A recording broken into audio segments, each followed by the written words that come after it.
আলহামদুলিল্লাহ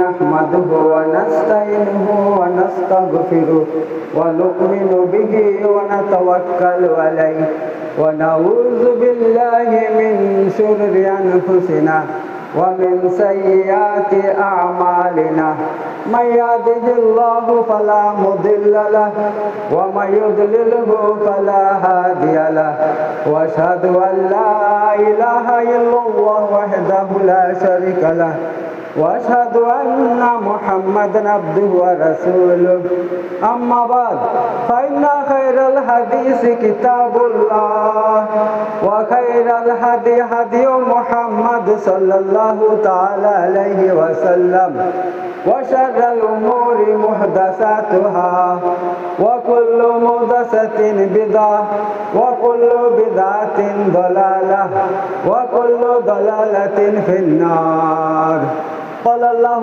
تبارك وتعالى في كلامه المجيد والفرقان الحميد وقلنا يا آدم اسكن أنت وزوجك الجنة وكلا منها رغدا حيث شئتما ولا تقربا هذه الشجرة فتكونا من الظالمين صدق الله العلي العظيم। তো আমি আপনাদের সামনে সূরা বাকারা তাফসীর করছি। আল্লাহ তাবারক তাআলা গত শুক্রবার সেখানে বলছেন আল্লাহ সমস্ত ফেরেশতাদেরকে আদমকে সেজদা করার হুকুম দিয়েছিলেন, সবাই সেজদা করেছে, কিন্তু ইবলিস সেজদা করেনি। যার ফলে আল্লাহ বলছেন আবা, সে অস্বীকার করেছে, ওয়াস্তাকবারা, সে অহংকার করেছে, ওয়া কানা মিনাল কাফিরিন, এবং সে কাফেরদের অন্তর্ভুক্ত হয়ে গিয়েছে। এতটুকু হয়েছিল। তো তারপর আল্লাহ তাবারক তাআলা আদমকে লক্ষ্য করে বলছেন, কি বলছেন? ওয়াকুলনা, আর আমি বলেছিলাম, ইয়া আদম, হে আদম, উসকুন, বসবাস করো, আনতা, তুমি, ওয়া জাওজুকা, এবং তোমার স্ত্রী, জাওজুন মানে স্ত্রী, তুমি এবং তোমার স্ত্রী বসবাস করো কোথায়? আল জান্নাতা, জান্নাতের মধ্যে। ওয়াকুলা, ওয়াকুলা, এবং তোমরা দুজনে খাও, রাগাদান, মিনহা রাগাদান, ওই জান্নাতের মধ্যে থেকে, রাগাদান, যেখানে ইচ্ছা, হাইসু শিতুমা, তোমাদের যা ইচ্ছা, তোমরা জান্নাতের যেখানে ইচ্ছা, যা কিছু ইচ্ছা তোমরা ইচ্ছা মতো খাও, কোনো মানা করব না, কোনো বাধা দিব না। কিন্তু কি হচ্ছে? আল্লাহ কি বলছেন? ওয়ালা তাকরাবা, কিন্তু নিকটে হয়েও না, হাযিহি শাজারাতা, এই গাছটার। তোমরা জান্নাতে যেখানে ইচ্ছা সেখানে ঘোরো, যা ইচ্ছা তা খাও, মানা করবো না, কিন্তু এই গাছটার নিকটে যাবে না। যদি যাও, ফাতাকুনা মিনাজ জালিমিন, তাহলে তোমরা কি হয়ে যাবে? জালেমদের অন্তর্ভুক্ত হয়ে যাবে। তো দেখতে পাচ্ছেন তো, এখানে কিন্তু আল্লাহ বলেন নাই তোমরা ওই গাছের ফল খাও, ফল খেও না, এই কথা বলে নাই, বরং ওই গাছের নিকটেই যাবে না। ফল খাওয়া তো দূরের কথা, ওই গাছের নিকটেই যাবে না। তো দেখুন তারপর আল্লাহ সামনে কি বলছে? ফাআযাল্লাহুমা শাইতান, কিন্তু শয়তান তাদের দুজনকে কি করলো? পদস্খলন করলো, মানে তাদেরকে কুপরামর্শ দিয়ে তাদেরকে পথভ্রষ্ট করলো। যার ফলে তারা কি করলো? ওই গাছের ফল খেয়ে নিল, ওই গাছের ফল খেয়ে নিল। তো এখানে কিছু কথা আছে, সে কথা হচ্ছে এই, দেখুন আল্লাহ তাআলা বলছেন, হে আদম, তুমি এবং তোমার স্ত্রী জান্নাতে বসবাস করো। তো সর্বপ্রথম তো আল্লাহ তাআলা আদমকে সৃষ্টি করলেন। আদম আলাইহিস সালামকে সৃষ্টি করার পর জান্নাতে রেখে দিলেন, কিন্তু আদম আলাইহিস সালামের জান্নাতে একা ভালো লাগছিল না, আল্লাহ সেটা বুঝতে পারছেন। যার ফলে কি করলেন? যেরকম হাদিসের মধ্যে আছে আমরা জানতে পারি, আল্লাহ নবী সাল্লাল্লাহু আলাইহি ওয়াসাল্লাম বলছেন যে তিনি বলছেন, আমি তোমাদেরকে উপদেশ দিচ্ছি, আমি তোমাদেরকে তোমাদের স্ত্রীদের সম্পর্কে উপদেশ দিচ্ছি। সেটা কি? তোমরা তোমাদের স্ত্রীদেরকে বাঁকা করা, মানে তাদেরকে মানে সংশোধন করার চেষ্টা করবে না, মানে সোজা করার চেষ্টা করবা না। কেন? তাদেরকে বাঁকা হাড় থেকে সৃষ্টি করা হয়েছে, তাদেরকে বাঁকা হাড় থেকে সৃষ্টি করা হয়েছে, তাকে সোজা করলে ভেঙে যাবে, আবার তো ছেড়ে দাও তারা বাঁকা হয়েই থাকবে। এখন এটা পরিষ্কার বোঝা যাচ্ছে, আল্লাহ নবী সাল্লাম বলছে যে মা হাওয়াকে আল্লাহ তাবারক তাআলা আদম আলাইহিস সালামের এই পাঁজরের হাড় থেকে, বাঁকা হাড় থেকে, বাঁকা হাড় আদম আলাইহিস সালাম ঘুমিয়েছিলেন, তখন তিনার একটা হাড় আল্লাহ তাআলা নিয়ে ওইটা দিয়ে মা হাওয়াকে সৃষ্টি করেন। আর এত সুন্দর করে সৃষ্টি করেন, এত রূপসী করে, এত সুন্দরী করে যে হযরত আদম আলাইহিস সালাম ঘুম থেকে উঠার পর এত সুন্দর মেয়ে দেখে তিনি অবাক হয়ে যায় এবং মুগ্ধ হয়ে যায় এবং বলে, তুমি কে? এত সুন্দর তুমি কে? তখন বলে, আমি তোমার স্ত্রী, আল্লাহ আমাকে তোমার জন্য সৃষ্টি করছে। কেন সৃষ্টি করছে? যে তোমার মনের শান্তি পাওয়ার জন্য, মনের শান্তি পাওয়ার জন্য। তো যাই হোক, আল্লাহ তাবারক তাআলা মা হাওয়াকে সৃষ্টি করে আদম আলাইহিস সালামের পাশে দেন। এইবার আল্লাহ তাআলা উভয়ের মধ্যে এত মহব্বত ভালোবাসা দেয় এবং তাদেরকে বিবাহ পড়িয়ে দেয়। আল্লাহ তাবারক তাআলা এক অপরের বিশাল হয়ে যায়, বন্ধু হয়ে যায়। কিন্তু ওই শয়তান মা হাওয়ার কাছে গিয়ে কি বলল? বলছে, দেখো আল্লাহ তাআলা চায় না তোমরা চিরদিন জান্নাতে থাকো, এই জন্য আল্লাহ তোমাদেরকে মানা করছে ওই গাছের নিকট যেতে। কেন? ওই গাছের ফল যদি তোমরা খাও তাহলে চিরদিন জান্নাতে থেকে যাবে, চিরদিন জান্নাতে থেকে যাবে। আর আল্লাহ চায় না তোমরা জান্নাতে থাকো। এত তোমরা যদি জান্নাতে চিরদিন থাকতে চাও ওই গাছের ফল খাও। তো এবার শয়তানের কথা শুনে মা হাওয়া কি করলো? নিজেও ওই গাছের ফল খেলো আর স্বামীর জন্য কয়টা পেরে স্বামীকেও খাওয়িয়ে দেয়। যখন খাওয়াই দেয় সঙ্গে সঙ্গে তাদের জান্নাতের পোশাক খুলে যায়, উলঙ্গ হয়ে যায়। কোরআনের অন্য সূরাতে আছে, তখন তারা জান্নাতের পাতা, গাছের পাতা দিয়ে লজ্জাস্থান ঢেকেছিল। তো এখান থেকে এটা স্পষ্ট হয়ে যাচ্ছে যে জান্নাতে মা আদম এবং হাওয়া তাদেরকে তাদেরকে সৃষ্টি করা হয়, জান্নাতের মধ্যে সৃষ্টি করা হয়, ঠিক আছে, এবং জান্নাতের মধ্যে তাদেরকে রেখে দেওয়া হয়। আর এখানে গুরুত্বপূর্ণ জিনিস হচ্ছে আপনার আল্লাহ তাবারক তাআলা, এই দেখুন এখানে যে ফলের কথা বলা হয়েছে, এইটা কি ফল এটা কিন্তু কোরআনের মধ্যে আল্লাহ বলে নাই, তার নাম বলে নাই, কি গাছের ফল, এটা কি ফল, এবং কোনো হাদিসের মধ্যে নাই, কোনো হাদিস নাই এ সম্পর্কে যে এটা এমন ফল। কিন্তু অনেক মানুষ নিজের মন গড়া বলে এটা গন্ধম গাছ ছিল, গন্ধম বৃক্ষ ছিল। গন্ধম মানে গমের গাছ না ভাই, যখন হাদিসেও নাই, কোরআনেও তার স্পষ্ট আলোচনা করে নাই, তাহলে আমরা কেন বলবো? এটা কি ফল ছিল আল্লাহ জানে, তাছাড়া কেউ জানে না। তো এই হচ্ছে ব্যাপার। এইবার সামনে কি হইল?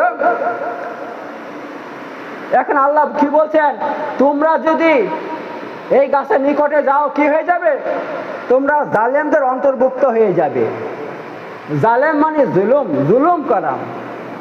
জুলুম অর্থ হচ্ছে কার অধিকার হরণ করা, কার অধিকার হরণ করা। মানুষের ক্ষেত্রে আপনি যদি কারো অধিকার হরণ করেন, তার অধিকার আছে ইচ্ছা মতো স্বাধীনভাবে চলাচল করা, দেশে থাকা। এখন আপনি জুলুম করে তার অধিকার ছিনিয়ে নিচ্ছেন, তার অধিকার আছে এই দেশে থেকে ভোট দেওয়া, আপনি জুলুম করে তার অধিকার, ভোট দেওয়ার অধিকার ছিনিয়ে নিচ্ছেন, তার নাগরিকত্ব ছিনিয়ে নিচ্ছেন। তো এটা কি? এটা জুলুম। যেই কোনো অধিকার কেউ ছিনিয়ে নিলে সেটা জুলুমের মধ্যে পড়ে যায়।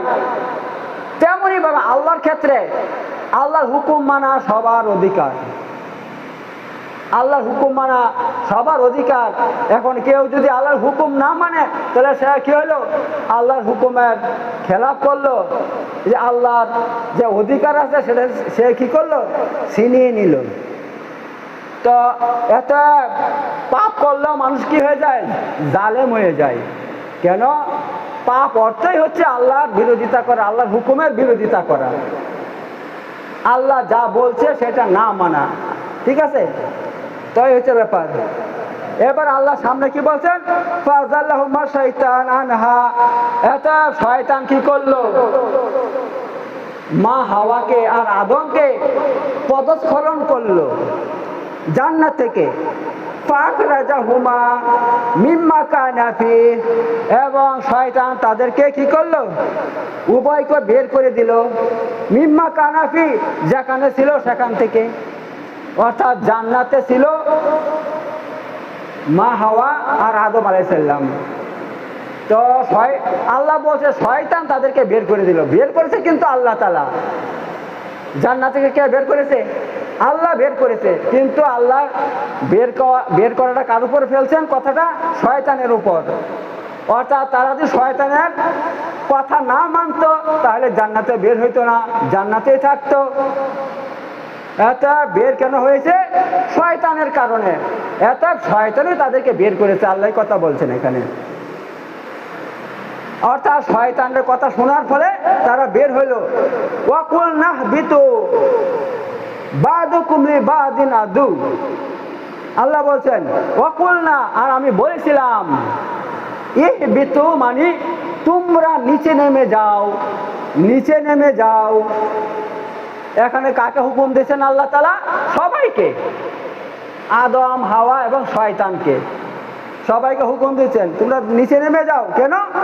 বাদুকুম লিবাদিন আদুউন, তোমরা এক অপরের শত্রু, তোমরা এক অপরের শত্রু। অর্থাৎ আদমের শত্রুকে শয়তান, আর শয়তানের শত্রুকে আদম আলাইহিস সালাম। এক অপরের শত্রু। এটা তোমরা সবাই নিচে নেমে যাও, সবাই নিচে নেমে যাও। আর কি বলছেন?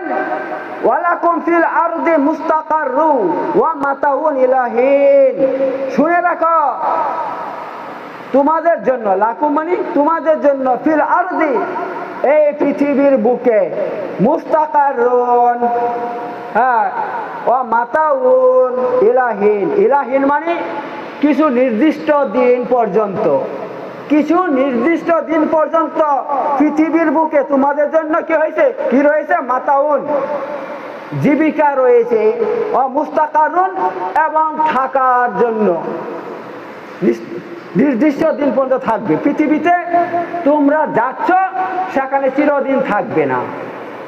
আল্লাহ বলছে তোমাদের যতটুকু রুজি রেখে দিয়েছি আমি, যতটুকু রুজি রেখে দিয়েছি, ওই রুজি যতদিন শেষ না হবে ততদিন তোমরা দুনিয়াতে থাকবে। ঠিক আছে? আল্লাহ বলে দিয়েছে ফাতালাক্কা আদম মির রাব্বিহি। ফাতালাক্কা, এটা আদম তার রবের কাছ থেকে শিখে নিয়েছে কালিমাতিন, কিছু কলেমা। ফাতাবা আলাইহি, আর সেই কলেমা পড়ে সে তওবা করেছে। বুঝতে পারছেন তো? এই যে আদম ভুল করেছে, আল্লাহ মানা করছে এই গাছের নিকট যাবা না, তার ফল খেতে বলে নাই, ওই গাছের নিকটে যাবা না।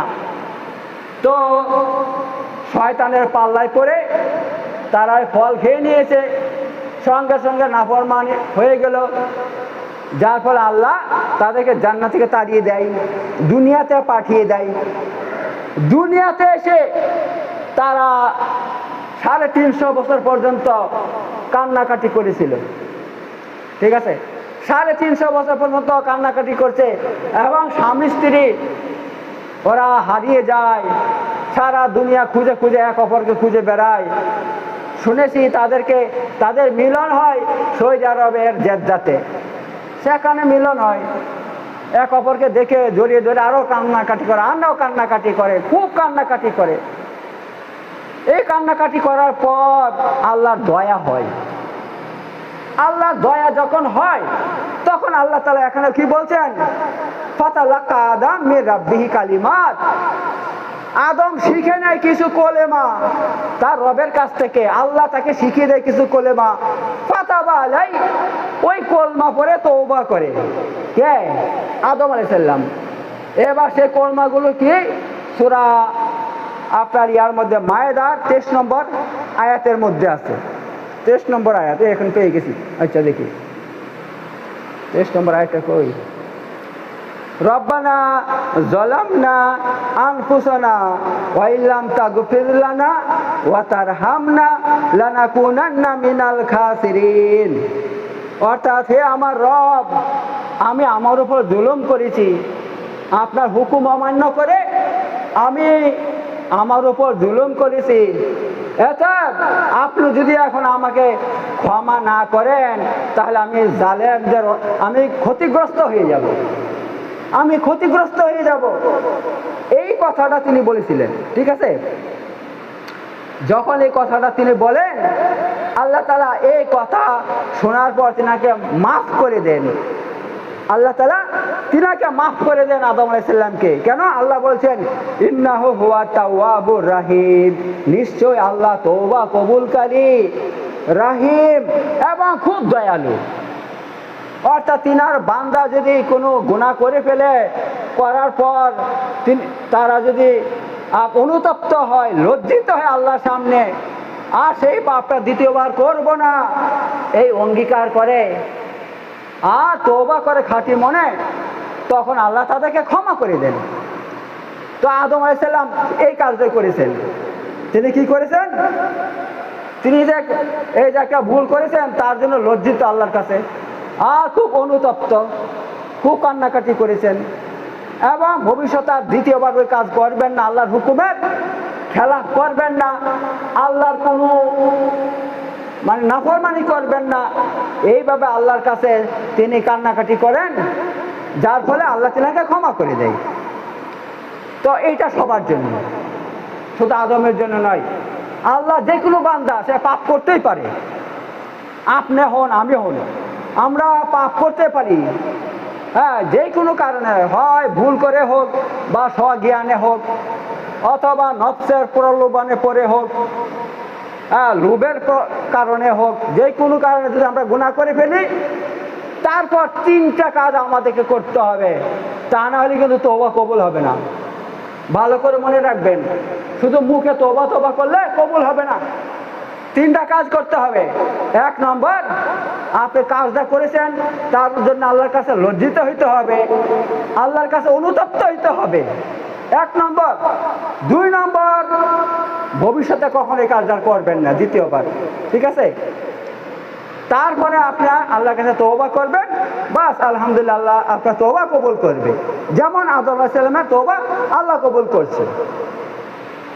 তারপর আল্লাহ সামনে কি বলছেন, কুল্লাহ বিতু মিনহা জামিয়া, এবং আমি বলেছিলাম ইহবিতু মিনহা জামিয়া। ইহবিতু মানে তোমরা নিচে নেমে যাও, মিনহা এই জান্নাত থেকে, জামিয়া সবাই। অর্থাৎ হে আদম, হে হাওয়া, হে ইবলিস, তোমরা সবাই, কেউ এখানে থাকতে পারবে না, সবাই নিচে নেমে যাও, সবাই জান্নাত থেকে নিচে নেমে চলে যাও, অর্থাৎ দুনিয়াতে চলে যাও। এটা আল্লাহ তাআলা, তারা ছিল জান্নাতে, তারপরে কোথায় আসে? এই দুনিয়াতে চলে আসে, দুনিয়াতে চলে আসে। এইবার আল্লাহ কি বলছে দেখেন, আদম, হাওয়া এবং সমস্ত মানব জাতিকে লক্ষ্য করে আল্লাহ বলছেন, শুধু আদম হাওয়া নয়, সমস্ত ব্যাটারি শেষ হয়ে গেছে, যাই হোক। তো আল্লাহ তাআলা আদম, হাওয়া, শয়তান সবাইকে লক্ষ্য করে বললেন, কি বলছেন? ফাইম্মা ইয়াতিয়ান্নাকুম মিন্নি হুদান, যদি তোমাদের নিকট আমার পক্ষ থেকে হেদায়েত আসে, ফামান তাবিয়া হুদায়া, আর তোমাদের মধ্যে যারা আমার হেদায়েতকে অনুসরণ করে চলে বা চলবে, তাহলে কি হবে? ফালা খাউফুন আলাইহিম, তাদের উপর তাদের কোনো ভয়ের কারণ নাই, ভয়ের কারণ নাই। আর কি নাই? ওয়ালা হুম ইয়াহজানুন, আর তারা কোনোদিন চিন্তিত হবে না, তাদের চিন্তারও কোনো কারণ থাকবে না। এখানে দুইটা কথা বলছে, দুই দিকে। ভয় হচ্ছে দুনিয়ার ব্যাপারে। আল্লাহ বলছেন তোমরা দুনিয়াতে যাচ্ছ, যাও, যাওয়ার পর তোমাদের নিকট কি হবে? আমার পক্ষ থেকে হেদায়েত যাবে। হেদায়েত মানে কি? আসমানি কিতাব যাবে, আসমানি কিতাব। এখন বর্তমানে আসমানি কিতাব হচ্ছে কোরআন। এখন কোরআন নিয়ে কথা বলবো, যেহেতু পিছনের কিতাব সব শেষ, এখন কোরআন নিয়ে কথা বলবো। তোমাদের নিকট আমার আসমানি কিতাব যাবে, আমার পক্ষ থেকে নবী যাবে, যেরকম হযরত মুহাম্মদ মুস্তাফা সাল্লাল্লাহু আলাইহি আমাদের নবী। অর্থাৎ যারা আল্লাহর কিতাব এবং তার নবীর কথা মতো চলবে, ফালা খাউফুন আলাইহিম, তাদের ভয়ের কোনো কারণ নাই। এবার দেখুন, ভয় বলতে অনেক রকমের ভয়। মানুষের শত্রুর ভয় হয়, শত্রু আমাকে মেরে ফেলবে কিনা, কেটে ফেলবে কিনা। হ্যাঁ, তারপরে রুজির ভয় হয়, আমার রুজি আজ আছে কাল থাকবে কিনা। তারপরে আপনার আরো ইনকামের ভয় হয়, আরো কত রকমের ভয় আছে। হ্যাঁ, রোগ বালার ভয় আছে, ভবিষ্যতে কি হবে না হবে তার ভয় আছে, ছেলে সন্তানের কি হবে তার ভয় আছে, হাজার রকমের ভয়। তো আল্লাহ তাআলা এখানে সবার দায়িত্ব নিয়ে নিচ্ছেন। কাদের? যারা আল্লাহর পক্ষ থেকে যে হেদায়েত এসেছে, কোরআন এবং সহিহ হাদিস, তাকে যারা অনুসরণ করে চলবে, আল্লাহ বলছে তাদের দুনিয়াতে কোনো ভয় নাই। এটা হচ্ছে দুনিয়ার ব্যাপারে, দুনিয়ার সমস্ত দায়িত্ব আল্লাহ নিয়ে নেবে তাদের, তাদের কোনো ভয় নাই। আর দুই নম্বর হচ্ছে ওয়ালা হুম ইয়াহজানুন, আর তাদের কোনো চিন্তাও থাকবে না। চিন্তা কখন তৈরি হয় জানেন? যখন মানুষের পরিকল্পনা, যে পরিকল্পনা তারা করে সেটা হবে কি হবে না, হবে কি হবে না, ওই তখন চিন্তা তৈরি হয়। ঠিক আছে? যে আমি একটা ব্যবসা তৈরি করেছি, ব্যবসা লাগিয়েছি, বা চাষবাস বা কিছু একটা কাজ শুরু করেছি, এখন সেটা তাতে কামিয়াব হবে কি হব না। যদি কামিয়াব না হয় তাহলে সর্বনাশ হয়ে যাবে, এই নিয়ে চিন্তা হয়। তো এটা আখিরাতের ব্যাপার, যে মরার পর জান্নাত পাবো কি পাবো না, পাবো কি পাবো না, জান্নাতে যেতে পারবো কি পারবো না। তো আল্লাহ তাআলা বলছে না, তুমি যদি দুনিয়াতে আল্লাহর পক্ষ থেকে যে হেদায়েত এসেছে কোরআন হাদিস, সেটার উপরে চলো, সেটা মেনে চলো, তাহলে তোমার আখিরাতে কোনো ভয় নাই, কারণ তোমার জান্নাত তোমার গ্যারান্টি। ঠিক আছে? এই হয়ে গেল কাদের জন্য? যারা আল্লাহর হেদায়েতকে অনুসরণ করে চলবে তাদের জন্য, তাদের গ্যারান্টি, দুনিয়াও গ্যারান্টি, আখিরাতেও গ্যারান্টি। এখন হয়তো অনেক প্রশ্ন করবে, তাহলে তো দুনিয়াতে অনেক মুসলমান আছে, তাদেরকে কাফেররা মারছে, কাটছে, তাদের ঘর বাড়ি ভেঙে দিচ্ছে, এই হচ্ছে সেই হচ্ছে, তাহলে কই তাদের আল্লাহ তাআলা তাদের কেন দুনিয়াতে কিছু ভালো করছে না কেন? তো দেখুন, তার কিছু কারণ আছে, খোঁজ নিয়ে দেখুন আপনারা। শুধু নামধারী মুসলমান হলে তো হবে না। আমি নামের মুসলমান, আমি আল্লাহকে মানি, আল্লাহর ঈমান আছে, সব কিছু আছে, কিন্তু আল্লাহর হুকুম যদি না মানি, তাহলে আল্লাহ আমার দায়িত্ব নেবে? কখনো নেবে না। হাদিসের মধ্যে এসেছে, যেই ব্যক্তি ফজরের নামাজ পড়লো, সারা দিনটা আল্লাহ তার সে আল্লাহর জিম্মায় চলে গেল, আল্লাহর হেফাজতে চলে গেল। আল্লাহ সারাদিন তার যে হেফাজত করবে, তার কেউ ক্ষতি করতে পারবে না। আর যে ব্যক্তি ফজরের নামাজ পড়লো না, আল্লাহ তার কোনো গ্যারান্টি নেবে না, সে ধ্বংস হয়ে যাক, মরে যাক, কি হয়ে যাক, আল্লাহ কোনো গ্যারান্টি নেবে না। এবার আপনি বলুন দেখি, দুনিয়ার মধ্যে যে মুসলমানগুলো আছে সবাই কি আল্লাহর হুকুম মতো চলছে? 5 ওয়াক্ত নামাজ পড়ে না? আল্লাহর কোন হুকুম মতো চলে না? রমজান মাসে ঠিক রোজা রাখে না? না না না, এই দেখুন আমাদের গ্রামের মধ্যে কত ঘর, একটা ঘরের মধ্যে 4-5টা করে পুরুষ মানুষ আছে। এই নামাজ পড়তে কয়টা এলাম? হ্যাঁ, এখনই দেখে নেন এই গ্রামের মধ্যে যদি আপনার কমসে কম 1000 ঘর থাকে, তাহলে একটা ঘরে 3টা পুরুষ থাকলে 3000 মানুষ হয় মসজিদে? কোথাও হয় না। তো যারা আল্লাহর হুকুমের ধার ধারবে না, আল্লাহ তাদের ধার ধারে না, আল্লাহ তাদের ধার ধারে না। এই জন্য মুসলমানদের উপর এরকম আপদ বিপদ বালা মুসিবত আসছে, ঠিক আছে? আর আপনারা দেখে নেন, যেখানে যেখানে বালা মুসিবত আসে সেখানে মুসলমানদের দেখে নেন। এই কাশ্মীরে যান, সেখানে বালা মুসিবত আসে, আর অর্ধেক কবর পূজারি, মাজার পূজারি, এর সব শিয়া। ইসলামের সাথে দূর দূর পর্যন্ত তাদের কোনো সম্পর্ক নাই। আল্লাহর হুকুম মতো চলে না, কোরআনকে ফলো করে না, হাদিসকে ফলো করে না, মুহাম্মদ সাল্লাম কি বলছে ফলো করে না, বাস নিজের পীর কি বলছে, নিজের শায়েখ কি বলছে ওইভাবে চলছে ভাই।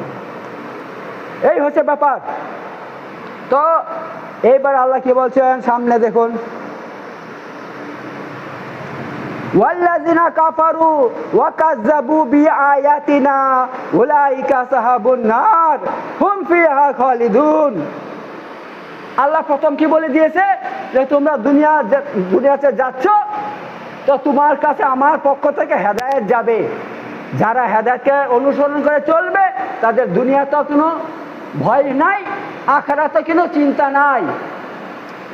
এইবার যারা ওই হেদায়েতকে মানবে না তাদেরকে আল্লাহ কাফের বলছেন, এবং আল্লাহ বলছেন ওয়াল্লাযিনা কাফারু, আর যারা কুফর করবে অর্থাৎ আমার হেদায়েতকে মানবে না, অস্বীকার করবে, ওয়া কাযযাবু, আর তাকে মিথ্যা ভাববে।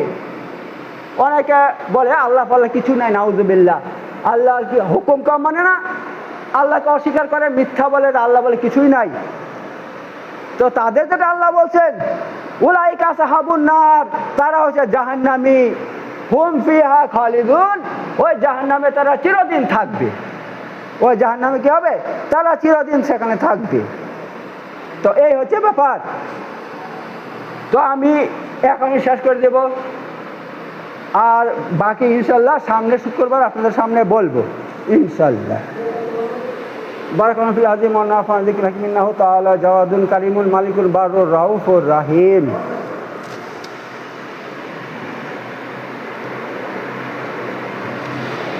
ওয়া আখিরু দাওয়ানা আলহামদুলিল্লাহি রাব্বিল আলামিন। ইন্নাল্লাহা ইয়া'মুরু বিল আদলি ওয়াল ইহসান ওয়া ইয়াতিল কুরবা ওয়া ইয়ানহা আনিল ফাহশাই ওয়াল মুনকারি ওয়াল বাগি ইয়া'iযুকুম লা'আল্লাকুম তাযাক্কারুন। উযকুরু আযীম ইয়াযকুরুকুম ওয়াশকুরু আলা নি'আমিহি ওয়া যিকরুল্লাহি আকবার ওয়া লা ইলাহা ইল্লা তাসনাউন।